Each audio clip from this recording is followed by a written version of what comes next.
back, please, and join us quietly.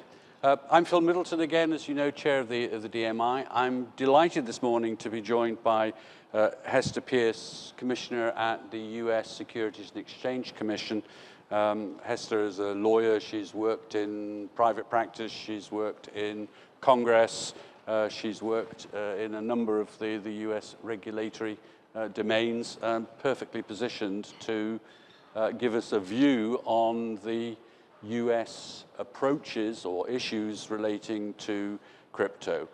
She has a packed schedule, so we'll be departing after a 15-minute conversation with me, and then we'll be joined by 3 other panelists to continue the conversation. But since the US is, I think, so crucial in so much around digital money, crypto money, digital assets, and so forth, that it is very important to get the US perspective.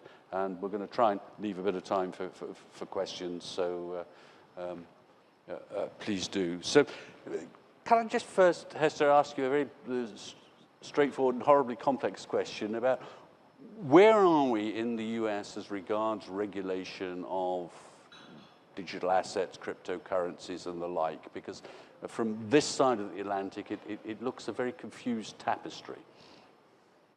Well, thank you, Phil. It's a delight to be here. Thank you to OMFIF for this event in this beautiful hall. It's an honor to be with you. And I'm going to start with my disclaimer, which is that my views are my own, not necessarily those of the U.S. Securities and Exchange Commission or my fellow commissioners. It is a very complicated tapestry, is probably too nice of a word to use. I would say we're wandering in the desert a bit. And I think what's going on is that there are a number of federal and state authorities that have potential or actual jurisdiction in this space, and everyone's kind of trying to figure out what role to be playing. And so that complicates the picture. We have a complicated financial regulatory framework anyway, and you're seeing that just play out, I think, in the crypto space as well. And I think part of what has been so challenging is that the crypto native entities, it's really a whole new set of entities that we're not used to dealing with as regulators. When new things come along and they're brought to us by the entities that we're used to dealing with, we are more comfortable at, kind of navigating that in a way that makes more sense. Now it's these upstart entities are coming in and they're saying, we want to change the way the financial system works, and it's a little overwhelming for regulators, I think. So that's kind of part of what you're seeing. I think that we could be taking a much more kind of productive approach to thinking through some of these issues. I do think there are some very complicated issues that crypto gives rise to, and I think part of the difficulty is that even though we're, it's been over 10 years since crypto came onto the scene, it's really still not clear where the where the industry will go. How will it be just a financial industry phenomenon, or will it transform lots of areas of our lives? And so I think trying to figure out a regulatory regime for something that's financial but also non-financial is quite difficult. But if we go back to the basic objectives of regulation, which are around customer protection, which are around financial stability, which are around reputational risk, it seems to me that with respect to crypto, the US is doing quite a good job. You're prosecuting people under existing laws. People pretty much know that eyes are on them. What is it in your existing set of regulations, laws, and regulators that is missing? Predictability, I think, is the first thing. So, yeah, I mean, we are bringing enforcement actions, and that's something that we've been doing now for a number of years, and it's important. There are lots of frauds. Everyone in this room knows that in the crypto space, and there are lots of things that we can go after in that space. I think the difficulty comes in that a lot of activities have been going on for a long time now, and the SEC is coming in sometimes many years after the fact and saying, well, by the way, everything you've been doing for the last several years has been illegal.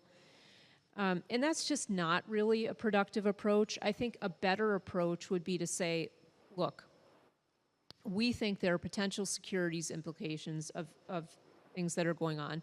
We have these objectives, which are protecting investors is one of the SEC's core missions, and market stability is another one. So these are objectives we have. We know that we want to see these objectives met in this space, but it's not exactly clear how they would apply. And in part, one of the areas that's caused a lot of confusion is what is a security.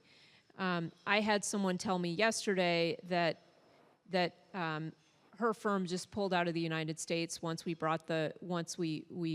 issued the Wells. I don't want to talk about enforcement actions, but this is what she said. She said, you issued the Wells notice against Coinbase. That marked our decision to pull out of the United States. And I think you're seeing more and more people just making decisions that they're going to not participate because there's too much regulatory uncertainty.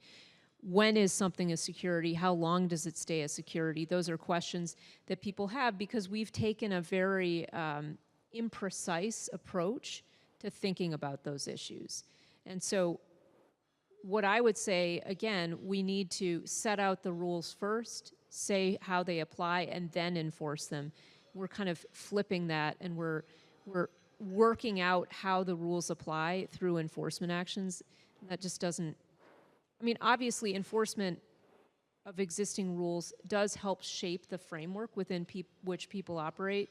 But when people really are coming to us and they're saying, we did a securities analysis, concluded it wasn't a security, and operated on that premise, and we're coming in and saying, no, here's the securities analysis, and we've done it differently, clearly there's uncertainty. People in good faith are trying to do securities analysis, and they're not understanding how to do it. That's a problem.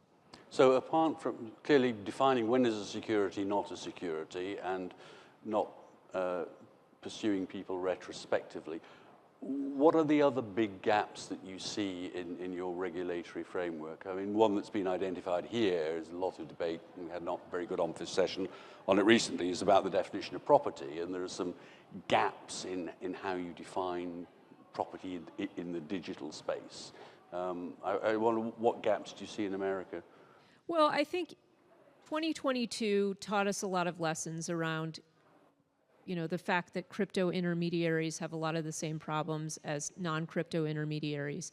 And I think, so one could argue, I mean, I think there's a lot the industry can do itself to put in some protections, to be more skeptical, to do much more introspection. But one could argue you should have a federal regulatory framework that covers the big crypto intermediaries. And I think that does probably require more legislation to decide who should be doing that regulation. I would argue that looking at tokens themselves as securities is often problematic. I mean, sometimes a token carries with it an ownership interest in something, in which case it looks more like a traditional equity security, or it carries with it some stream of payments that may make it look like a security. But even if something is sold, a token is sold as part of a securities offering, it's not clear to me that the token itself would be the security. And so I think another gap is, you could argue there's a need for a disclosure regime to address information asymmetries in the person or group of persons who's issuing a token and the people buying it. We could put some kind of disclosure regime in place to address that information asymmetry. Now, whether that is through registering with the SEC or whether that's through having the exchanges put in some kind of a disclosure mechanism so that the tokens they're trading, they make sure that there's disclosure that goes with them, that remains to be decided, but I would argue that's a gap. I put out several years ago a safe harbor which would be designed to address that information asymmetry problem. There are different ways you could approach it, but I would argue that that's a gap.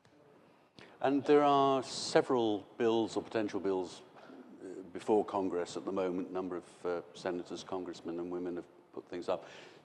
Do you think there's anything there that meets the bill, so to speak, or is something different required? And it's not really my place to weigh in on legislation in terms of, you know, what it should look like, but I really do appreciate the fact that Congress, and this is coming from both sides of the aisle, they're trying to think through how to address these gaps. The Lummis-Gillibrand bill was very far-reaching, I think, and tried to cover lots of different areas. There have been some more targeted ones. You know, stable coins is another area where I would argue there's a regulatory gap, and that's something that Congress has looked at addressing. So yeah, I think there are a lot of really good efforts out there trying to think through market structure issues in the crypto space. I think that's all very very useful to put things out there and get people's reaction and try to push things forward. Congress obviously has lots of other things on its plate, so I think it's impressive that they've managed to devote as many resources to thinking about crypto as they have. Before I pass over to some questions from the floor, big theme this morning has been about interoperability, both of standards and technology, and by implication, regulatory regimes. How does that look from the US point of view? We've heard this morning from the head of the European Banking Authority talking about MiCA and so forth. What does that look like from DC? Yeah, I mean, I think this is a great opportunity for us to really put interoperability into practice because everyone is at the ground floor putting together regulatory regimes. We have a lot to learn in watching how MiCA works out. And I think we don't all have to have identical regulatory regimes, but trying to build in mutual recognition wherever we can, I think is important. Trying to figure out some of those common standards that underlie the regime. You know, everyone can agree on some of these basic customer protection kind of standards that we could put into place. So I think there's a lot of room for that. The UK is in the process right now of thinking about what their regulatory approach should look like. I would love to see us more closely working with the UK to try to maybe build some common standards moving forward. I think it's a great opportunity for that to happen. And frankly, a lot of the groundwork has been done through the consultations that have been done here, so we can draw on that as well. Do we have questions from the floor? Ooh, Tim, let me call on you. Tim Assad, I'm sure you know of old. I do. Hi, Tim. Commissioner Peirce, it's great to see you. You've spoken very eloquently about the need to clarify the rules up front.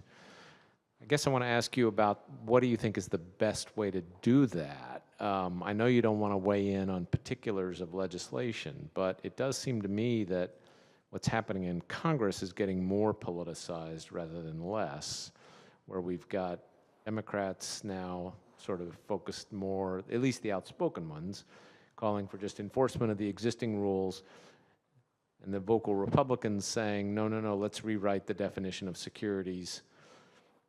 Whereas you, I think, have argued, you know, we could develop rules within the SEC. If, leaving aside personalities in this, would you rather see the SEC, could the SEC, you think, on its own, develop the right rules here, or do you think we need a legislative rewrite, if you will, of the definition of securities? Well, thanks, Tim. And Tim is someone who's done, I think, really good work in this area, which has been informative and should be informative to the debate going forward about what the rules should look like. I think that it would be more comfortable for Congress to make some of these calls around where they think, if we're going to have regulators of crypto exchanges, where should those regulate? Should that be the SEC, the CFTC, a self-regulatory organization? I like the idea potentially of having the SEC and CFTC work together on this project. So it would be more comfortable, I think, for some of this to come from Congress directing, direct the SEC to, or some other regulator to develop some kind of token disclosure framework. I think we can all come together around. The issue has been politicized, but I think some of the concerns really would be addressed by a better regulatory framework. So my hope is that everyone can come together around the fact that if you had a good regulatory framework, it would be easier for regulators to distinguish good actors from bad actors, and actually would solve the problems that a lot of crypto critics have, and rightfully so, about some of the behavior they've seen. So I think that we actually, this is an area where we can actually all come together and come to a place that would work out better for everyone. But again, yeah, it would be more comfortable for that, particularly because there have been so many claims to jurisdiction now by so many different regulators that it makes it more awkward. Like if the SEC were to go forward and write some regulatory regime, would the CFTC then come in and say, well, wait a minute, you know, we're going to write some rules here too, or we're going to keep bringing enforcement actions here too, or vice versa. So I think that would be complicated. Thank you. Question at the back there. Thank you. My name is Dan Feeney, and I work in cross-border payments mainly. Can you get the big techs and the big banks to share data so that it's not necessarily about identity, it's just about having, because money is now data, and the big techs have better information on the bad guys than the banks in many cases. So can you license techs and banks almost equally? Well, I think it is interesting to see how the technology industry and the financial industry are becoming more, you know, they're overlapping each other's bounds, right? And so that's one of the issues that you know, when you have these new fintechs coming in, are they a tech company, are they a financial company, how should they be licensed? And I think those are some of the challenges that agencies like the OCC, the Office of Comptroller of the Currency in the United States, are grappling with and have been grappling with for several years. I think it's less an issue for us because if you're doing anything, you know, if you're a broker-dealer, you can be a technology-based broker-dealer, but you still have to register with us as a broker-dealer, and so the same rules will apply. But I think that is why I mean, we met just even on this trip to London with a firm that I would describe as a technology firm, but it's very much based in, you know, it's very much registered with us in multiple capacities. And I think we see exchanges now describing themselves as technology companies. So, you know, I think the two worlds really are merging, and probably for the reason that you stated, which is they have better information about lots of things, and they're looking to apply that in the financial markets. Lady there, just. Hi, I'm Suzanne Morsfield from a company called Luca. We're a service provider to the crypto industry, and so we follow the regulations globally quite carefully. And one of the things we noticed recently here was of emphasis in the most recent consultation on regulating or finding a regulatory framework that focused on the transactions themselves and the activities rather than, is it a commodity, is it a security? And I think you touched on that, like that a specific token isn't necessarily a security forever or all aspects of it. And I just wondered if there's lessons learned from maybe how the UK is thinking about it that might be useful to the States. Well, certainly I think we should take a closer look at what the UK is doing on that front. And I agree with you that focusing on the transaction is important. You know, the whole idea of our definition of securities is very broad, but the whole idea of the investment contract prong of that definition is to capture something where you're selling something, but you're selling it with promises that make it look like you're buying into a common enterprise, basically. And so I think that concept is a very important one within the definition of security, but we have taken this view that just really in this crypto area, that it transforms that underlying object itself into a security. And I just think that has gotten everyone so wrapped around the axle that we've kind of lost sight of, Yes, you know what? There is a reason that you want to regulate that initial transaction or offering in which something was sold. That we can have that conversation, but don't then say that every time that token moves, it has to be treated as a security, because that paralyzes the ability of the network to grow and develop. And so I do think a more transaction-based approach might help us to unwrap ourselves from the axle a little bit and take a fresh look at it. So it's a good point. Thank you. One final question, if I may, because I know you're under diary pressure, and your associate is very much bigger than I am, so I'm not going to delay you. But a lot of conversation over the last day and a half has been around CBDC, central bank digital currency. Clearly, we await a decision from US Congress on whether or not America's going to have a digital dollar. Does it raise any particular new regulatory issues for the SEC and for American regulators?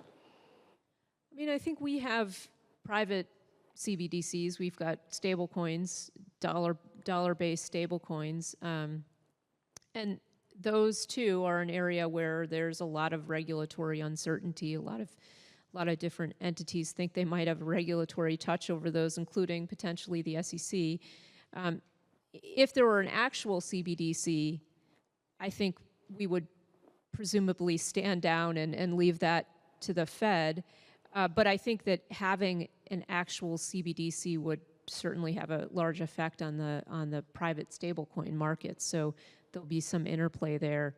And I suspect if we had a CBDC, we see stablecoins now being so essential in the DeFi system. I don't know if CBDCs would then take the place of stablecoins in playing a role in the DeFi system, which we may have some regulatory oversight over. So I think that's probably where it would come in.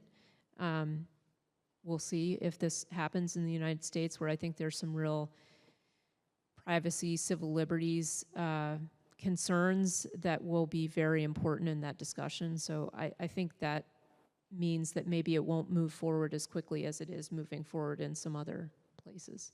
Well, thank you. I hope we can invite you back to talk about those in greater detail at some other stage. Well, thank you, Phil, and thanks to all of you. I hope you have a wonderful rest of the conference, and I know the panel coming up sounds really good. Coming up. So thank you, Hester Peirce, Commissioner from the SEC.